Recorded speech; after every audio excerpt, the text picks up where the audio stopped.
everyone.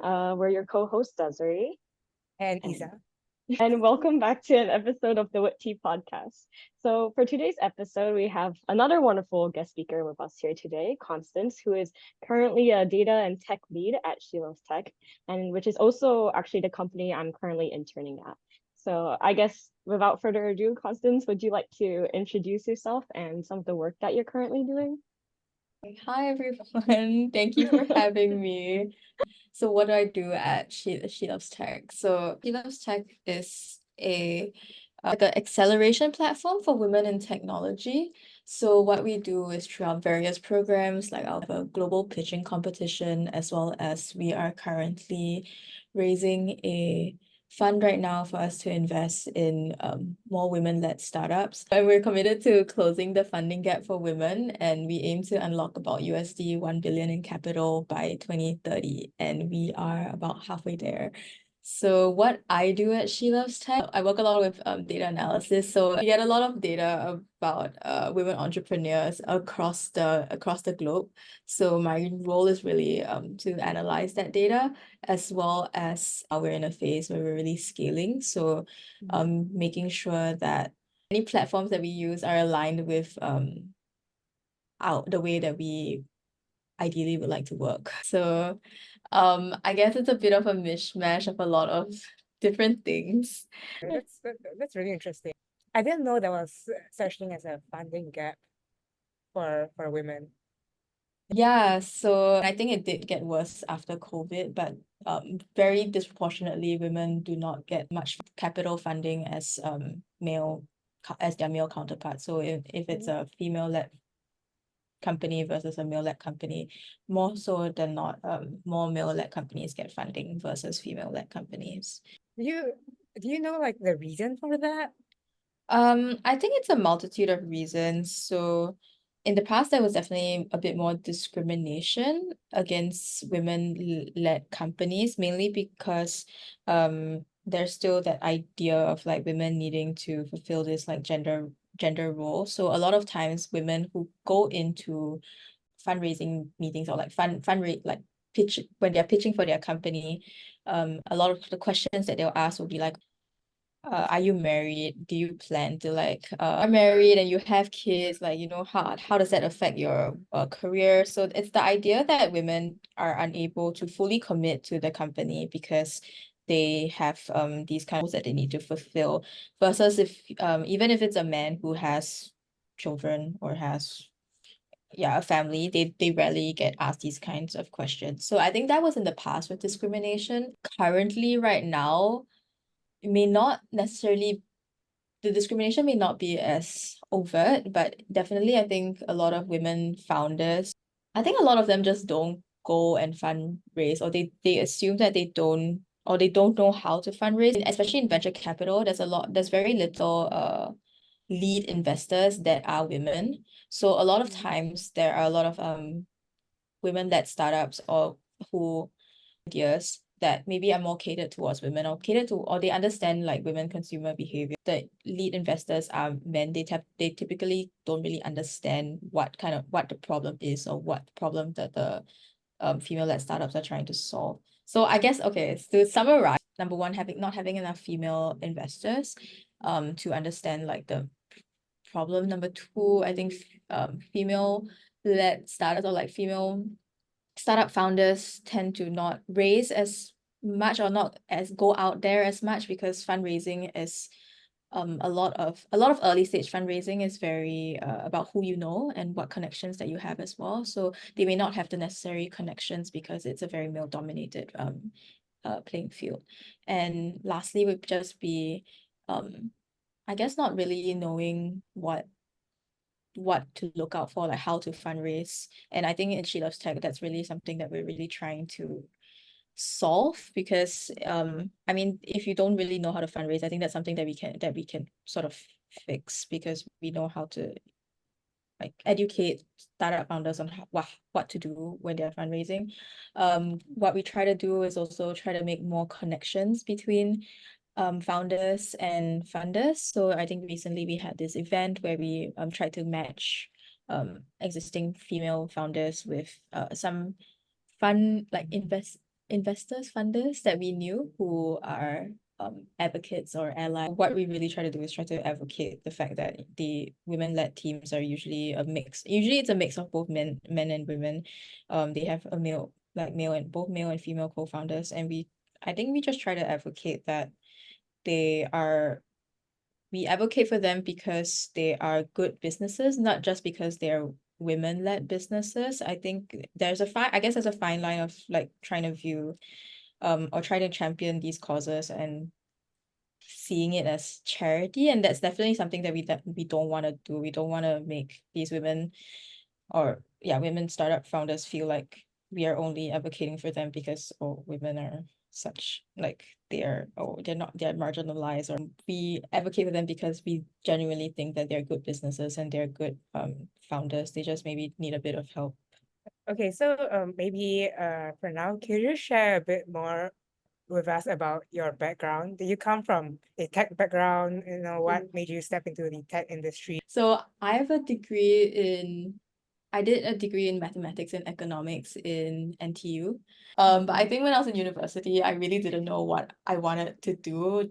So I was like, okay, what can I do next? A lot of my classmates all really wanted to go into banking or go into finance because usually math students tend to do that, or teaching. I wholeheartedly did not want to go into finance. So I was really just trying to figure out what I wanted to do. And in order to do that, I think I did a lot of very strange internships, or very varying internships to try to figure out what I wanted. So I did like marketing internships. But I think what really changed things for me was into randomly looking through my email, and there was a seminar that was held by Shopee, they were introducing this concept of like product management. And I think product management was a very new thing when I was still in university. So I went into this seminar to learn about product management. I thought it was really, really interesting because I think it kind of was a mix of both things that I really enjoyed. Or it wasn't so technical that I needed to code like a software engineer, but it wasn't like just pure business. I was really intrigued at this like job scope. I was like, oh, what is product management?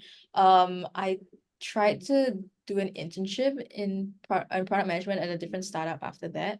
And I think it sort of gave me an insight to what it was like. But I think getting into product management was not as easy as I thought it would be. So I actually started out as a data analyst at this startup called Sleek. And very interestingly about how I got that job was context to this. I've been volunteering with She Loves Tech since I was in university. So She Loves Tech has always been She Loves Tech just started out as the competition itself, and I was helping out with the Singapore rounds, and because of that I managed to network with a lot of different people, and it's gain insight to a lot of different like startups and what the startup scene was like in Singapore. So when I was graduating and sort of like got connected with the founder of Sleek, his name is Julian, very nice man, Julian, on LinkedIn, because I think he was just adding people who like had mutual connections, and I had mutual connections with him through She Loves Tech. So he added me on LinkedIn, and I saw that he was hiring, and I just decided to cold message him on LinkedIn to be like, hi, I'm looking for a job and I see that you are hiring. So I ended up submitting my applications. I ended up doing like an interview that lasted maybe 3 or 4 hours, because I just talked to a lot of different teams within the company, and they didn't really have a role for me, but I think they just genuinely liked my profile, and they offered me a job to just sort of figure out something within the startup. And I'm very grateful for that, because I never thought that I wanted to be a data analyst. I did, like I said, I only did R, and I did I only did R and like C++ in university. I've never had a data analyst uh internship, but when you get sort of like pushed into it, I sort of had to learn like SQL on the fly. I had to like figure out all these like data pipelines on the fly, and I think that was something that I really honed and I ended up really enjoying. And so I was there for almost almost 2 years at Sleek. When I was starting out, there was no one in the data team. It was just me and my manager. Um, and we just really had to figure out everything from scratch. So I think it was definitely a steep learning curve. We did have a lot of thankfully we had a help from a very good very seasoned CTO who was very familiar with like who came from a bigger company, so he was very familiar with like data pipelines and how to assist us. So working with him, we were able to sort of figure out what kind of stack we want, and it was just a matter of building from scratch, working with the different teams and understanding what metrics they wanted to build, what key statistics they were trying to look at in order to measure company success, measure customer satisfaction, etc. So and after that, because of my work in data, I had the opportunity to work in Shopee, actually as a data product manager. So I think everything sort of aligned, and I ended up at Shopee for about 2.5 years. That's good though. I think that sounds really cool, especially like coming from not really like a tech background and all that stuff.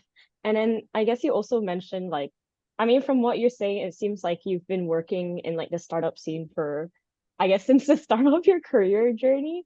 And I guess like based on your personal experience, can you like describe what's the difference in like both a startup and a big tech company, and how do they compare in terms of their culture and their work dynamics? Mhm. I think um what most people say about the startups being very fast-paced, and I guess mainly two startups, right, will be Sleek as well as working with my friend to in his startup, so like leading his startup with him. So that was really, so for Sleek, I wasn't in the product role, so I think it was just more data analytics, right? So I guess the culture in Sleek, because it was quite a big startup already at that point in time, it was really about, I guess, growth. So usually we call this like the 100 to like, this is like a sort of like 100 to 1,000 phase, I guess, for Sleek. So there's usually like 0 to 1, 1 to 100, like 100 to 1,000, right? I think Sleek at that point in time was maybe somewhere in between 1 to 100 to 100 to 1,000, because there was really a substantial amount of customers already. I guess in terms of culture, it was definitely small team, so you really get to know everybody very intimately. And if I needed anything from like sales or anything from legal, I could really just walk down and like tap them on the shoulder and be like, hello, can you please like answer my question? So there is very little hierarchy within startups. And Shopee is not necessarily hierarchical, because I think when I was there, I was very fortunate that I was in a team called like it was the data infrastructure team. So yeah, where our director just like sat right next to us, and he was always a very open person to speak to. But I think the main difference is that, in big tech, there is so many different facets of the company. You're really just in your own bubble, I would think. Especially Shopee is they try to be very they try to still have a very startup mentality. So in terms of work dynamics, it was still quite, I think, fast paced, but you are dependent on like the larger team and the larger organization. It's like I also just wanted to ask because um I guess like because maybe before you started working in like a startup and stuff like that, because you said that like the fast pace and like the whole fast pace and the whole like non-structured like aspect of like startups is kind of true. But I guess like have you heard or did you yourself have any like misconceptions about like working in a startup or like working in big tech? But I think when I was interning in university, the startup that I interned in was at a point in time, it was like blockchain was like the first wave of like blockchain like being really, really popular. So I was in a blockchain startup that dealt with remittance, so using using blockchain rails to remit money versus, regular banking rails.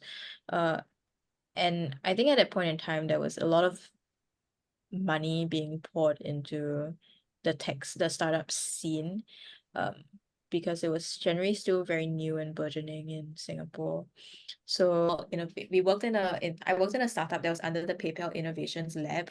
So we got the benefit of like all the perks of like working in PayPal. So like the snacks and the basically the fun parts of like working in a startup. And I think you think it's like really cool that like you work in a about and then at that point in time when you're young, you're just like, oh, I'm working with like new technology, everything is like really cool, everything is so up and coming. I think when I started working actually like full time, and especially when I started um doing the startup myself with my friend, like this is like being a startup founder is like really not easy. Building something from 0 to 1 really takes a lot of personal conviction, and oftentimes when you're trying to do a startup like from 0 to 1, you especially in a leadership position, you are really, it's not just all fun and games. Like yes, there is a lot of like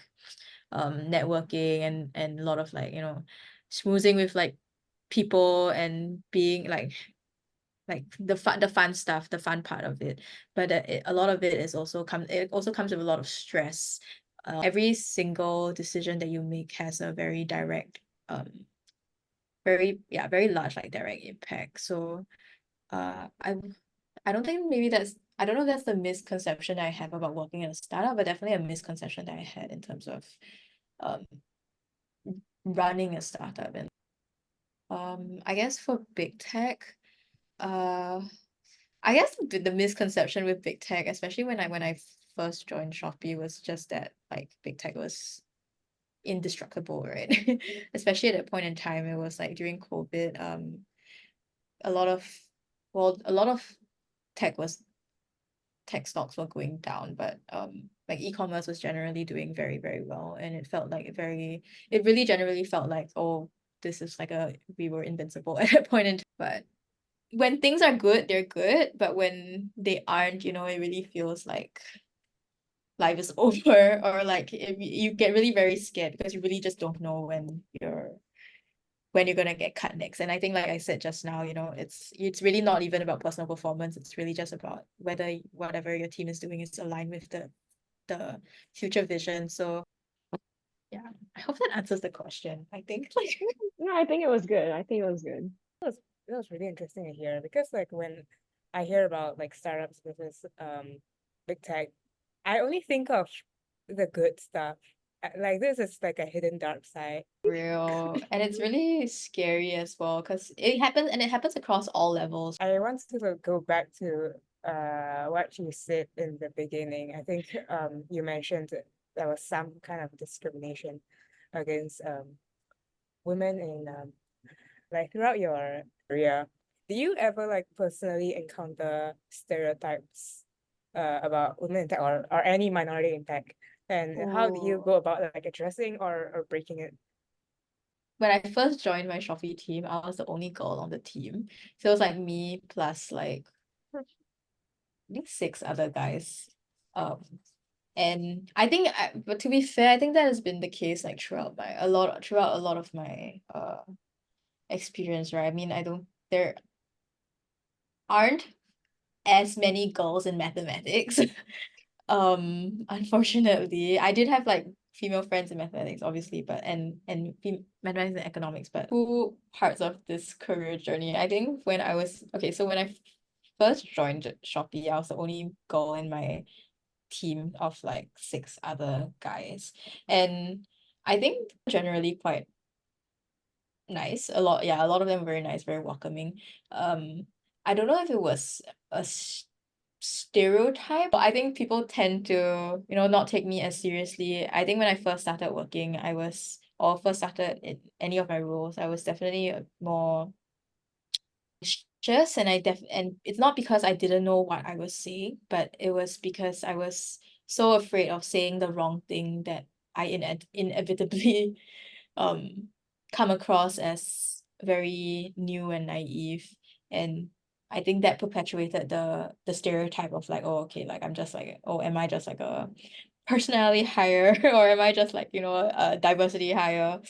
But I think that sort of improved, I guess, with me sort of learning how to break out of that stereotype that I've put onto myself, if that makes sense. That in order to reduce that imposter syndrome, you sort of need to act a bit like a man.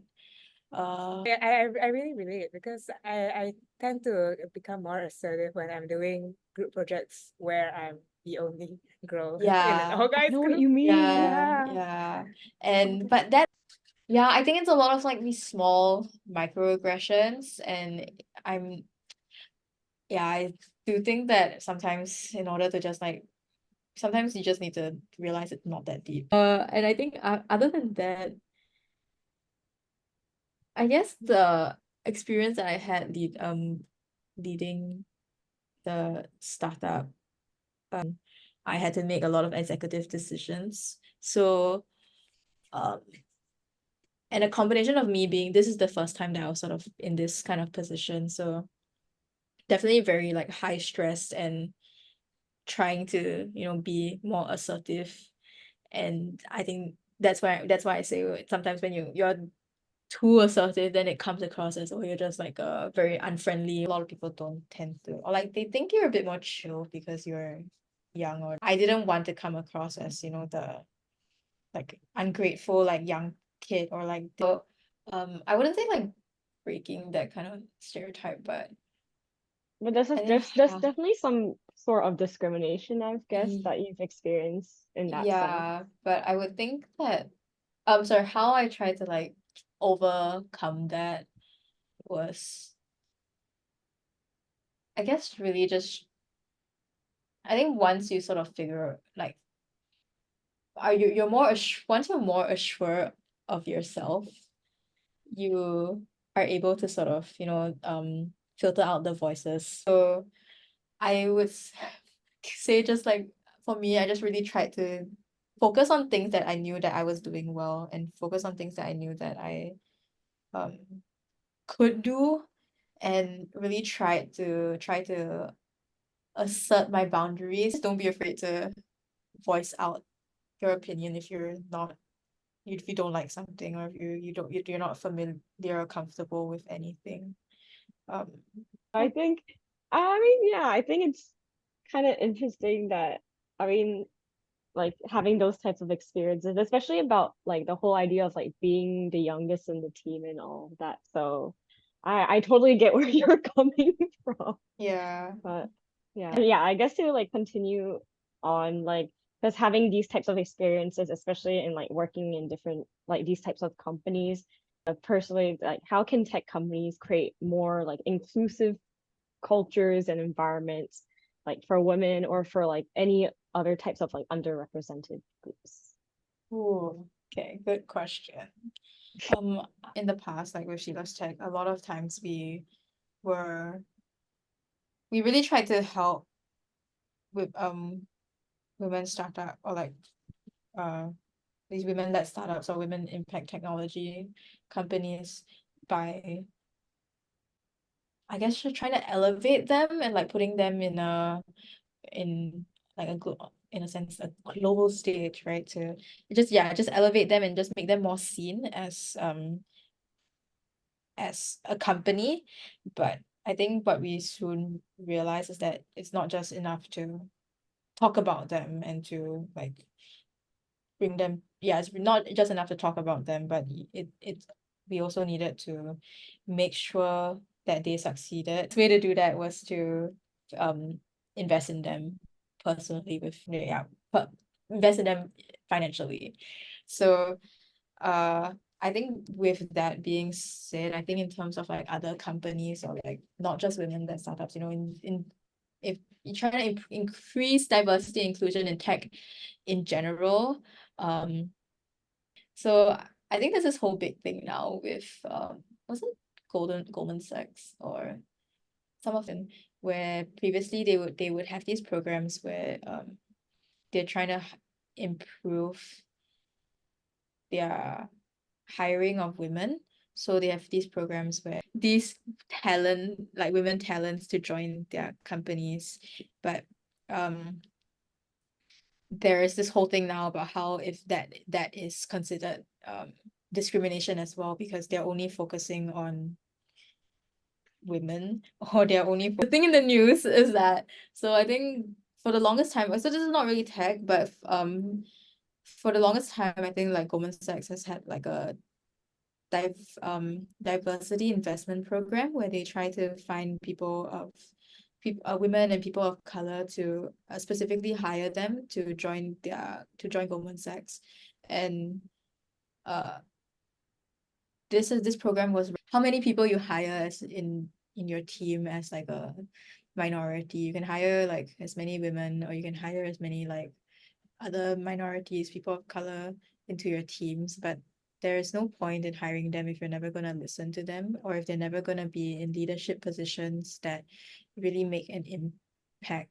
So I mean, a lot of times actually, if you see like, for NUS, there's like for NOC, right, there's the statistic, there's an equal number of men and women that join the NOC program, but the amount of people who leave NOC to actually further the startup that they started at NOC, a lot of them are majority men, and a lot of it is because women just don't see anybody who succeeds in that kind of space, right? And to follow suit. And I think it's the same thing with anything that you want to do with like diversity and inclusion in tech. Like, it's really not enough that your team has like, like 20% women, 30% women. If you're never gonna have like a woman manager or someone in the leadership, they realize that it's so difficult, right? That's true. We need more female role models for sure. Like more like diverse role models, I guess, or diverse people in like management or in management teams, and see what Yeah. But I think like the NOC statistic was very interesting. I did not know that at all. I didn't even know I that mean, that NOC was had a the statistic. that was the case. I mean, it's not, I don't know if it's a specific statistic, but it was definitely an observation that we made that during 20, I think maybe 2021, around that period of time, because I think we were engaging with a lot of or like we were engaging with like the NUS enterprise to sort of find new female-led startups. Not many of them want to pursue this life and this like being a startup founder, which to be fair, it is very difficult, but then it begs the question of like, why do proportionately more men feel that this is possible versus women? Yeah. Like I read a study, I think NTU Powers, I think it's a study. They mentioned that it's the lack of female role models in like tech is it's one of the biggest reasons why women don't stay in tech, or they leave a particular company, or if they do not see like a future there, maybe they're not being promoted to leadership positions, as you mentioned just now. Yep. Yeah. So I think, I mean, I guess hopefully in the future that hopefully this won't be the case. It'll definitely take some time. Yeah. And it takes a lot of personal growth for the people who are already in management positions to, want to make a change. It's good to hear like your point of view from like, since you've always been like in startups and you're also like, and she loves tech, so I guess you know a lot about like, these types of like stereotypes, especially in women in tech. So, but yeah, I guess before we wrap up, like, would you, like to give like a closing word or any advice to not just women, but like both young men and women pursuing tech out there or aspiring to follow a similar path like in their careers? Okay. I would say my one piece of advice is to never feel like it's too late to make a change, I think. I mean, if you look at my career background, I have done very many things, and it's definitely very scary to change and try something new. But if something is not for you, that it's too late for you to make a change, or don't be afraid to make a change, because I think careers are not linear.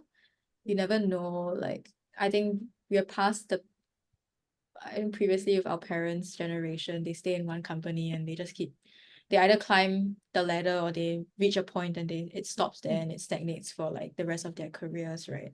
But I think even more so with our generation, it's definitely not the case. People jump jobs all the time, and it's either laterally or upwards. So you're always on I guess you're always on your own path. I say I really just try not to feel the need to compare yourself with other people and what their path is like. If you yourself you enjoy what you're doing at your work, or if you don't enjoy what you're doing, think about what you want to do next, and don't be afraid that whatever you aspire to do next is a bit too different or too strange or too out there, and it's never going to be too late for you to learn something new.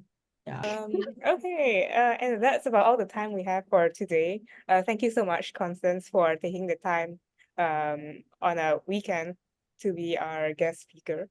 I hope you enjoyed speaking with us and sharing your very, very valuable advice with everyone listening in. I'm sure everyone has learned a lot about startups and big tech culture, and I guess stereotypes about women in tech from your show. And with that, we'll see you in our next episode.